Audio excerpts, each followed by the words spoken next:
You're close to a breakthrough. The promotion is in sight. The deadline is almost here. The final draft is nearly finished. And suddenly, you feel an overwhelming urge to run, to sabotage, to stop. You look at your own success, your own work, and you feel nothing. Or worse, you feel a cold, quiet dread.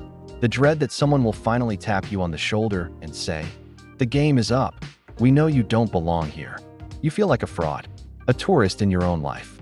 This feeling, this secret, is so isolating. You're convinced you are the only one in the room who is just pretending. Let's be very clear. You are not alone in this. You are not crazy. You are not broken. What you are feeling is one of the most common and most misunderstood shadows of the human mind.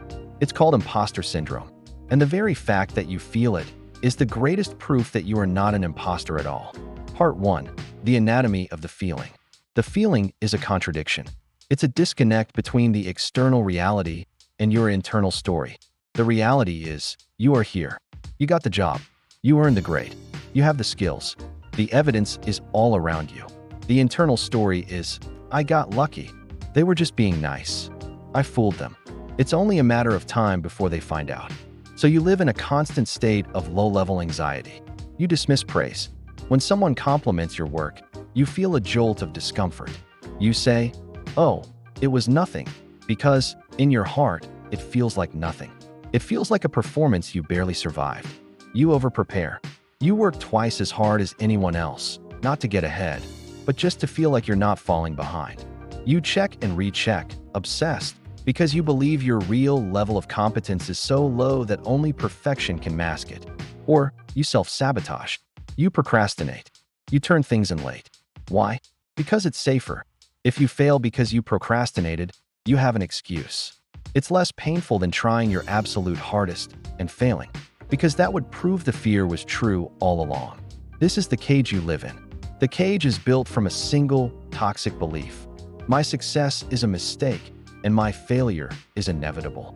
You are not performing for success. You are performing to hide a flaw that you're not even sure exists. You are not running towards a goal. You are running from a label, the label of fraud. Part 2. The roots of the fraud. This feeling is not your fault. It was not born in you. It was taught to you. It is a ghost from your past. Where does it come from? For some, it comes from being the smart one. As a child, you were given a label. You're the genius. You're the talented one. And this label, which was meant to be a gift, became a terrible burden. You learned, quietly, that smart meant effortless. So now, when you have to work, when you have to struggle, when you don't know the answer, that old story whispers, "See, you're a fake. A real smart person wouldn't have to try this hard." The struggle doesn't feel like learning. It feels like a betrayal of your identity. For others, it comes from the opposite. It comes from being the underdog. You are the first in your family to go to college.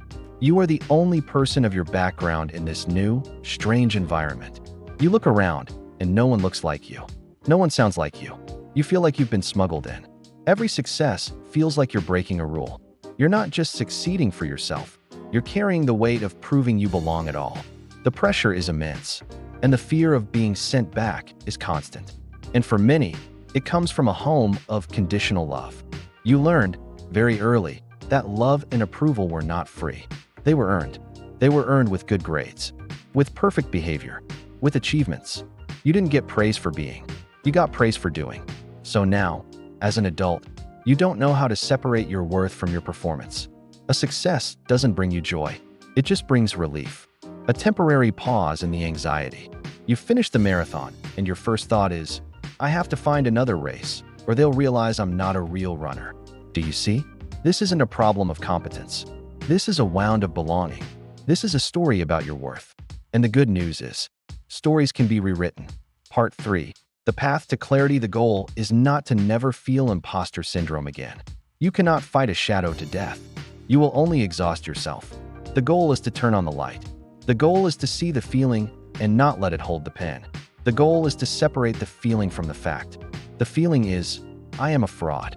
The fact is, I am human, and I am learning. How do we do this? First, we must reframe the feeling. That anxiety you feel, that "I'm going to be found out" dread, it's not a stop sign. It's a sign of growth. You only feel like an imposter when you are leveling up, when you are pushing past your comfort zone. The feeling is a symptom of your ambition.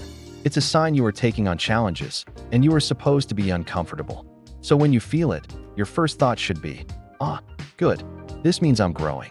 Second, we must collect the facts. Your feelings are loud. Your facts are quiet.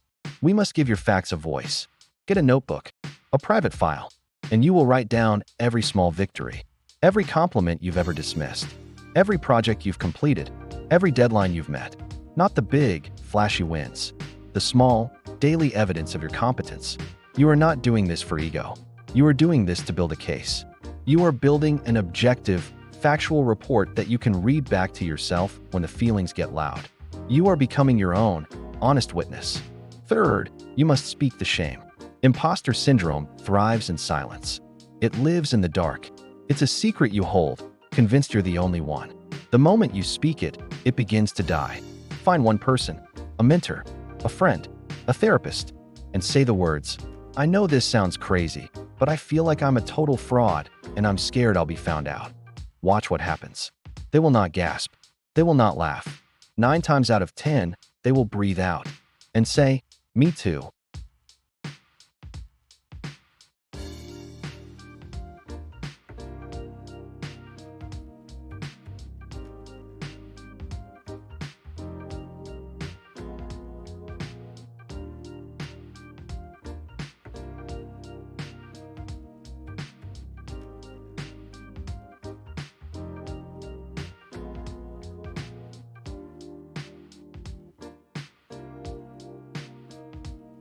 When you're in a meeting, instead of thinking, "I hope I don't say something stupid," think, "How can I help this team find the solution?"